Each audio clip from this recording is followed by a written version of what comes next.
ବିଛଣାରେ ଶୋଇକି ମାତ୍ର 3 ଥର ପଢ଼ି ଦିଅନ୍ତୁ ଏହି ଗୋଟିଏ ମନ୍ତ୍ର। ଗ୍ୟାରେଣ୍ଟି ଦେଉଛି ସେ ନାରୀ 5 ମିନିଟରେ ତୁମ ପାଖକୁ ଆସିବା ପାଇଁ ବାଧ୍ୟ ହେବ। ଯାହା ଚାହିଁବେ ତାହା କରିବ। ଆଜ୍ଞା ହଁ, ଏହି ମନ୍ତ୍ର ଏତେ ଶକ୍ତିଶାଳୀ କି ଏହି ମନ୍ତ୍ରକୁ ଯେମିତି ପଢ଼ିବେ ସେ ଝିଅ ହେଉ ବା ବିବାହିତା ନାରୀ ତୁମ ପାଖକୁ ଆସିବା ପାଇଁ ଛଟପଟ ହେବ। ଯେପର୍ଯ୍ୟନ୍ତ ତୁମକୁ ଦେଖିନି, ତୁମ ସହିତ ସମ୍ପର୍କ ରଖିନି, ସିଏ ଗୋଟେ ମୁହୂର୍ତ୍ତ ବି ରହିପାରିବନି। କେବଳ ଆପଣଙ୍କୁ ବିଛଣାରେ ଶୋଇକି ଏହି ମନ୍ତ୍ରକୁ 3 ଥର ପଢ଼ିବାର ଅଛି। ତାପରେ ଦେଖିବେ ଚମତ୍କାର। ଆଜ୍ଞା ହଁ, ଆପଣ ସମସ୍ତଙ୍କର ଇଚ୍ଛା ଥିବ ସୁନ୍ଦରୀରୁ ସୁନ୍ଦରୀ ଝିଅକୁ ପଟେଇବା ପାଇଁ, ତାଠାରୁ ନିଜର ମନ ମୁତାବକ କାମ ହାସଲ କରିବା ପାଇଁ। କିନ୍ତୁ ଇଏ ଏତେ ସହଜ ନୁହେଁ। ଏଥିପାଇଁ ଆମର ତନ୍ତ୍ରଶାସ୍ତ୍ରରୁ ମୁଁ ଆଜି ଆପଣଙ୍କ ପାଇଁ ଏମିତି ଏକ ମହାଶକ୍ତିଶାଳୀ ବଶୀକରଣ ନେଇ ଆସିଛି, ଯାହାକୁ ଆପଣ କରିଦେଲେ ନିଜ ପସନ୍ଦର ଝିଅକୁ ପଟେଇ ପାରିବେ। ସୁନ୍ଦରୀ ପଡ଼ିଶା ଘର ଭାଉଜଠାରୁ ନିଜର ମନ ଚାହୁଁଥିବା କାମ ହାସଲ କରିପାରିବେ।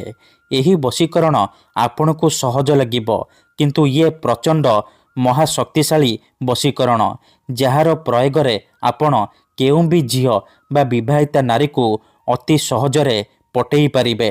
ଯଦି ଆପଣ କେଉଁ ଝିଅକୁ ମନେ ମନେ ଭଲ ପାଉଛନ୍ତି, କିନ୍ତୁ ଯେତେ ଚେଷ୍ଟା କଲେ ମଧ୍ୟ ତାକୁ ପଟେଇ ପାରୁନାହାନ୍ତି, ତାକୁ ନିଜର ମନ କଥା କହିପାରୁନାହାନ୍ତି, ଆଉ ଆପଣ ଚାହୁଁଛନ୍ତି କି ସେ ଝିଅ ନିଜେ ଆସି ଆପଣଙ୍କୁ ଭଲ ପାଉଛି ବୋଲି କହୁ, ତେବେ ଆଜିର ଏହି ଭିଡ଼ିଓଟି ଆପଣଙ୍କର ଇଚ୍ଛାକୁ ପୂରଣ କରିବ।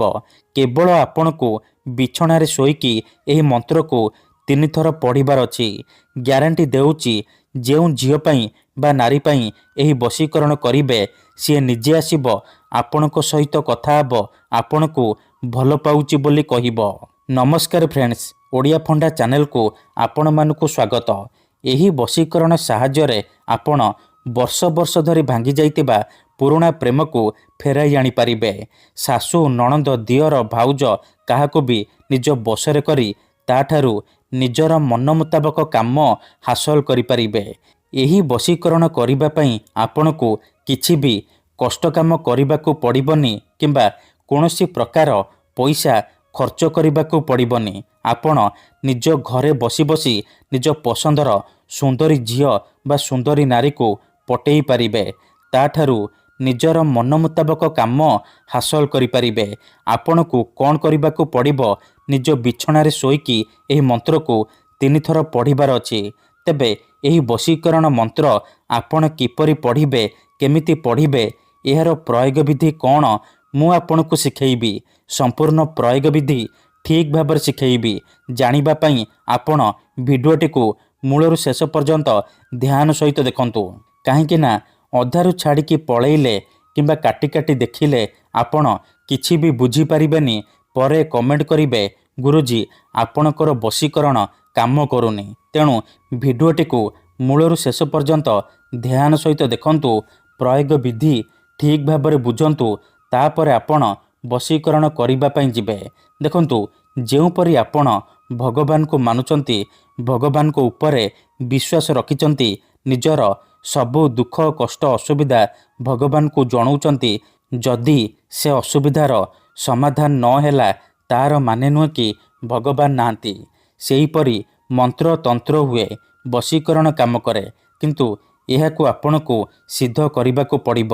ପ୍ରୟୋଗ ବିଧିକୁ ଠିକ୍ ଭାବରେ କରିବାକୁ ପଡ଼ିବ।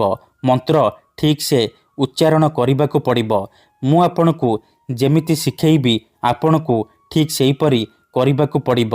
ତେବେ ଯାଇ ମୁଁ ଆପଣଙ୍କୁ ଗ୍ୟାରେଣ୍ଟି ଦେଉଛି ଆପଣ 100ରୁ 100% ସଫଳ ହେବେ।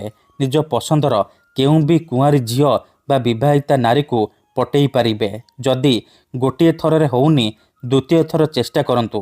ତେବେ ଚାଲନ୍ତୁ ଜାଣିବା ଏହି ବଶୀକରଣ ଆପଣ କିପରି କରିବେ।